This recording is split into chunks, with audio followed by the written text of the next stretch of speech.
माध्यम से जिस समय हमारी ऊर्जा कन्वर्ट होती है, डाइवर्ट होती है, और वह ऊर्जा जब शून्यता की ओर बढ़कर के प्रेम का रूप लेके, करुणा का रूप लेके देह का आलिंगन करती, उस समय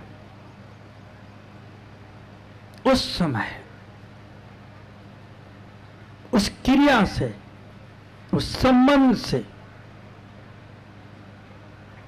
जो जीवाणु निकलते हैं, जिसके अंदर 1 करोड़ जीवाणु उत्पन्न होते हैं, 1 करोड़ जीवाणुओं में से प्रथम जीवाणु जब सीधी मां के गर्भ की तरफ भागता है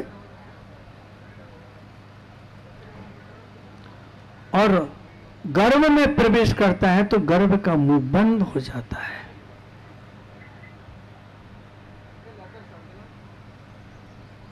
शेष जीवाणु 2 घंटे के अंदर मरण को प्राप्त होते हैं।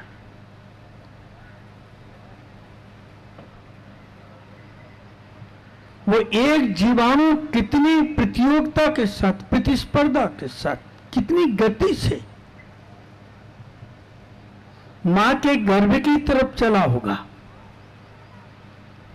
और उस मां के वो परिणाम उस समय के कितने निर्मल होंगे। अगर मां के परिणाम उस समय निर्मल नहीं, तामसिक है, अनैतिक है, तो निश्चित रूप से वह अनैतिक संतान पैदा होगी। गुंडा के रूप में भी आ सकती है, नेता के रूप में भी आ सकती है, डकैत के रूप में, डाकू के रूप में भी आ सकती है, आतंकवादी के रूप में भी आ सकती है। मुझसे अक्सर महिलाएं आकर के पूछती है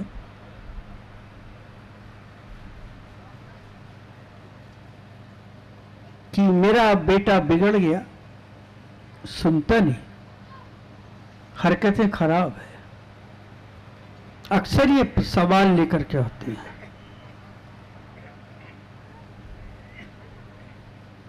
तब मैं उनसे पूछता हूं, इसमें कसूर किसका है? अपराधी कौन है? कारण कौन है?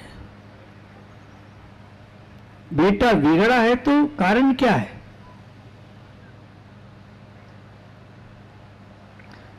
जिस समय आप गर्भ धारण कर रही थी, उसके पहले आपके परिणाम कौन से थे, वो विचार करो, मेडिटेशन में जाओ। जो महिलाएं बात बात में गुस्सा करती हैं, नाराज हो जाती हैं, रूठ जाती हैं, बात का बतंगड़ बनाती हैं, लड़ने झगड़ने को तैयार हो जाती, उनके घर में तीर्थंकर नहीं आएंगे, न विवेकानंद आएंगे, न बुद्ध आएंगे। हाँ, डाकू आ सकते हैं, आतंकवादी आ सकते हैं,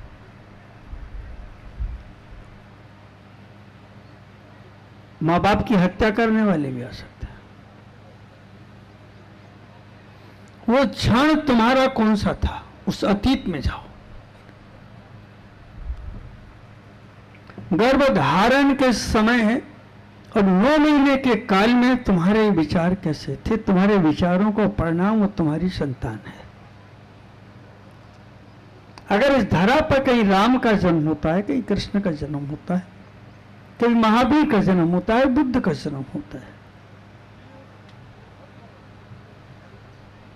तो वो जन्म तुम्हारे परिणामों के प्रतीक हैं। वो कोई डाकू पैदा होता तो वो भी तुम्हारे परिणामों के प्रतीक है। बालक अपराधी नहीं है, अपराधी तुम हो। हम उस संस्कृति के लोग हैं, आपको मालूम है, बहुत प्राचीन संस्कृति में चले जाएं तो संतान के पिता का पता नहीं रहता था, मां का पता रहता था खाली। और अब विज्ञान इतना आगे आ गया कि बोलता कि बाप की भी जरूरत नहीं, अब तो टेस्ट ट्यूब में ही हो जाएगा इंजेक्शन से। पिता की भूमिका कितनी है? 1%। और मां की भूमिका कितनी? 99%। गर्भ स्थापन के बाद ये महिला ना समझे कि मेरी ड्यूटी खत्म हो गई और मेरी सासू प्रसन्न हो गई, नहीं। प्लीज बैठा लीजिए, बैठ जाइए। गर्भ के संस्कार है।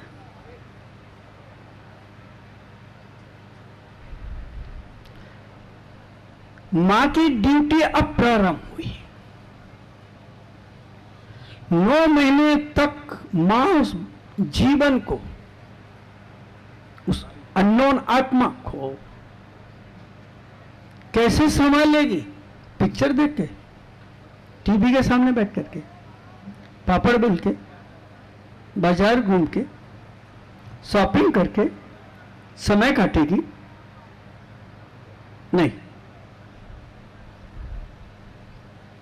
वो 9 महीने का काल उसका उस बालक को जीवन देना है, पॉजिटिव, सकारात्मक, दिव्यात्मक,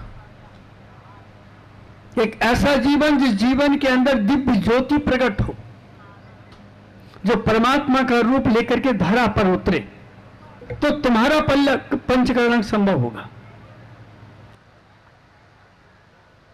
अगर ये पंचकरण की प्रक्रिया और गर्भ कल्याण की प्रक्रिया है तो उस गर्भ के बारे में गर्भ से सोचना।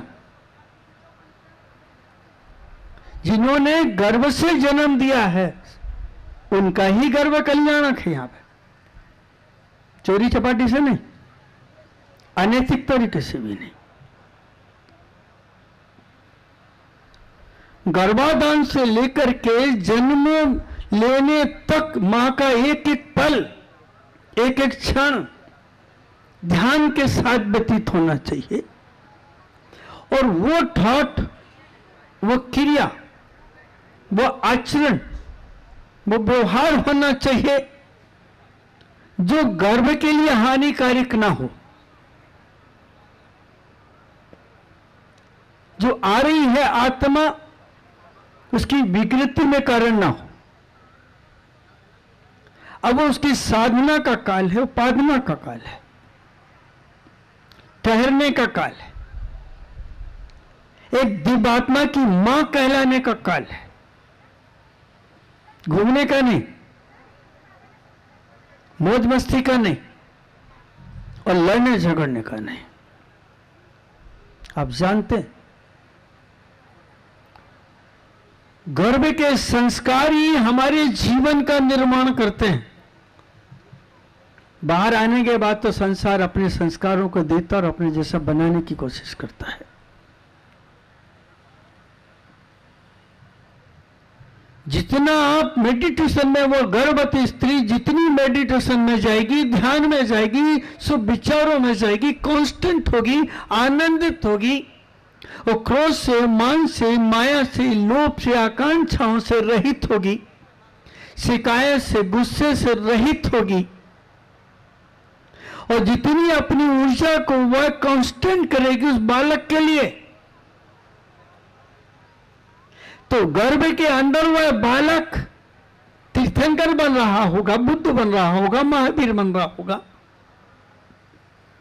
जीसस बन रहा होगा, किसी मोहम्मद का रूप ले रहा होगा, जगती को संभालने वाले का रूप ले रहा होगा। मां 9 महीने संभालेगी तो वह जिंदगी भर पूरे विश्व को संभालेगा। और मां ने अगर नहीं संभाला तो वो परिवार को भी नहीं संभालेगा।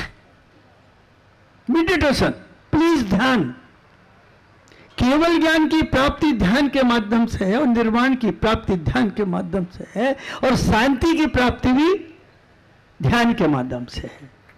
ध्यान, जो आ रही है ना आत्मा, उसका ध्यान, उस पर ध्यान, उसके लिए ध्यान बहुत महत्वपूर्ण है मेडिटेशन। ये बात अलग है कि वर्तमान में लोग ध्यान के माध्यम से पैसा कमा रहे हैं, क्लासें चला रहे हैं, और आप जा रहे हैं। जो चीज हमारे आश्रित है वो पैसे के आश्रित हो गई। सिर्फ हमें अपने मन को कांस्टेंट करके जो आत्मा है उसके संबंध में वो विचार करना है कि वो दिव्यता उसके अंदर से ही प्रकट हो जाए।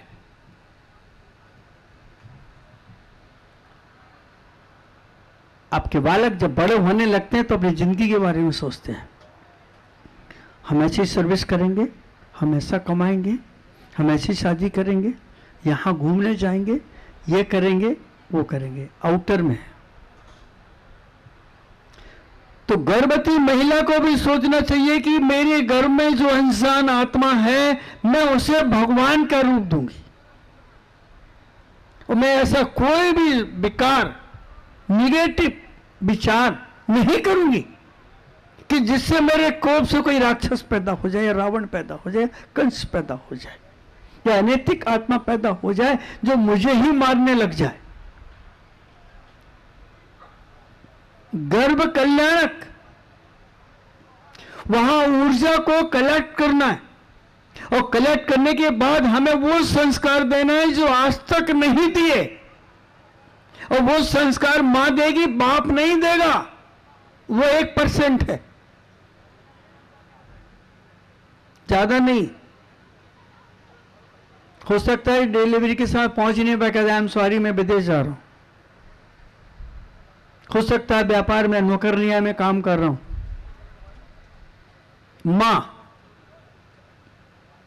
मां का कर्तव्य होगा वो,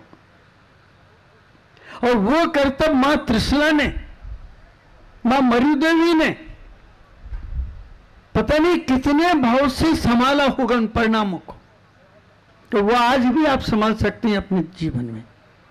अगर आप ये चाहती कि एक संतान मेरे घर में अच्छी हो तो बस ध्यान करना प्रारंभ कर लीजिए, और जैसी चाहती उसी का ध्यान करना प्रारंभ कर लीजिए। चाहती कि हमारे घर में राम जैसा पुत्र हो, मर्यादा के साथ हो, सीता की तरह लड़की हो हमारे घर में, ध्यान प्रारंभ कर दीजिए। जितनी विकार आपके मन से हटते जाएंगे, जितना कचरा आपका निकलता जाएगा, और जितनी पॉजिटिविटी आपके भीतर आती जाएगी, ध्यान उतना आपके अंदर शांति स्थापित करेगा। मुझसे लोग पूछते हैं ध्यान में क्या करना चाहिए, ये कोई प्रश्न? सामने थाली रखी, बोले क्या कर। हम लोग जरूर मनाते हैं गर्भ कल्याण, और आते भी हैं, बोलिए भी लेते हैं, पैसे भी देते हैं, चले जाते हैं, लेकिन सुनने भी आते हैं, लेकिन बगल में आपस में बात भी करते रहते हैं, बात खत्म हो जाती है, हम चले जाते हैं। ऐसी संतान आपके यहाँ पैदा हो जाती है, घर में पैदा भी होती है और घर से भाग भी जाती है। एक चीज सीख लीजिए, खाली मेडिटेशन। महिलाओं से कहना चाहता हूं, खाली ध्यान टोटल। जिस दिन आप क्रोध से हट करके, मन से हट करके, आकांक्षाओं से हट के, अधिकार की भाषा से हट के सोचना प्रारंभ करेंगी, उस दिन आपका घर स्वर्ग होगा, आपका जीवन स्वर्ग होगा, और उसी घर के अंदर कोई देवता, दिव्यात्मा ज्योति को लेकर प्रकट होगी, और देवता आपके घर में नमस्कार करने। अभी तो रिश्तेदार भी बुलाने से नहीं आते आपके, और यहां वो पंचकर्णक चल रहा है कि देवता लोग यहां आते हैं। समय हो रहा है, मुझे बोलना तो बहुत है आप लोगों को। ये पंचकर्णक से आपको सुनाने के लिए आया हूं मैं। ये बैठे बुलाने वाले, पकड़ के लाए मुझे ऐसे। एक यहाँ सेठी जी बैठे हैं, वो मुझे पकड़ के किडनैप करके मेरा चेन्नई ले गए थे, नोवल सिटी। और ये महाराज टीवी पे डाल रहे हैं, पशुधन की संभावना आ रहे हैं, और पकड़ ले आए यहां तक। अच्छा है, मैं आपसे निवेदन कर रहा हूं, सिर्फ 5 मिनट 2 मिनट जिस क्रिया को करते हो मेडिटेशन के साथ करो। इसका परिणाम क्या? क्रोध का परिणाम क्या? माया का परिणाम क्या, लोभ का परिणाम क्या, संतान का जन्म दिया लड़ते लड़ते, इसका परिणाम कौन भोगेगा? तुम भोगोगे। प्लीज इतना ही ध्यान, क्लासें नहीं चलाना है, क्लासों में नहीं जाना है, सिर्फ तुम्हारे अंदर है उसके ज्योति के ऊपर जो कचरा पड़ा है, ये प्रतिमाएं जो रखी हैं ब्रसों की, ये धातु कहां से आई? उस पर्वत पाषाण में थी और उसे तपाया तो इसका जितना कचरा निकला है वो गया और जितनी चमक थी रह गई। तो जितना कचरा भीतर का जाएगा बस उतना ही तुम्हारा परमात्मा, तुम्हारी शांति और तुम्हारी लाइफ सामने आएगी। तो मेरा आपसे निवेदन, मैं आपसे फिर मुखातिब हूंगा, अब काफी समय हो रहा है, लेकिन मिलूंगा, लेकिन गर्व के साथ, वासना के साथ नहीं, उत्तेजना के साथ नहीं, विवेक के साथ। निषेध नहीं है, ऊर्जा को कन्वर्ट करने की बात है। बस गंगा का पानी बन जाओ, गटर का पानी मत बनो। ऐसी ज्योति जलाओ कि जिससे प्रकाश ऐसा निकले कि सारा लोग उस आलोक से आलोकित हो जाए। एक संतान हमारे घर में ऐसी उतरी कि जिसका दिव्य प्रसाद, महावीर अगर अपने मां और पिता का नाम रोशन कर सकते तो हमारे गर्भ से आने वाली संतान भी हमारा। तो आपका जीवन कब प्रारंभ होगा? जब गर्भ धारण के बाद मां अपने 9 महीने के काल का एक एक पल, एक एक क्षण उस बालक पर ध्यान रखेगी और ऐसी कोई भी बात, कोई भी चर्चा, कोई भी क्रिया, कोई भी दृश्य नहीं करेगी कि बालक की लाइफ एक्सपायर हो जाए। तो फिर गर्भ धारण करना हमारे लिए सार्थक होगा। ये तो जन्म तो सभी लोग दे देते हैं, वो महत्वपूर्ण बात नहीं है। थोड़ी सी बातें शेष है, मैं आपसे मिलूंगा, मैं आपको बहुत सारी बताना चाहूंगा। इसी घर में, इसी पर्याय में, इसी जीवन में आपके अंदर शांति निकाल के बताऊंगा, सुख निकाल के बताऊंगा, प्रेम की वर्षा होगी, तुम्हारा घर स्वर्ग होगा। अभी तो ये पत्थर का पाषाण का मंदिर बना है, तुम्हारा गर्व ही मंदिर बनेगा। मैं गर्व को मंदिर बनाने की बात कर रहा हूं। धरती के मंदिर तो कोई भी लूट के ले जा सकता है, लेकिन गर्भ का मंदिर संसार को ही लूट के ले जाएगा, कहेगा मैं जा रहा हूं, अब आप लोग खुशी रहो, मेरा धन तुम्हारा। इस गर्भ को मंदिर बनाने की बात कर रहा हूं। जिस दिन गर्भ से और मेडिटेशन के साथ तुम आओगे अपने पास लौट करके, तुम्हारी ऊर्जा जब प्रवेश करेगी, वो ऊर्जा भगवान का रूप लेकर के आएगी और वो भगवान सृष्टि का विधाता होगा, भाग्य का विधाता होगा। आपसे फिर मिलता हूं। ओम नमः, बोलिए ओम नमः। सबको क्षमा, सबसे क्षमा। ओम नमः।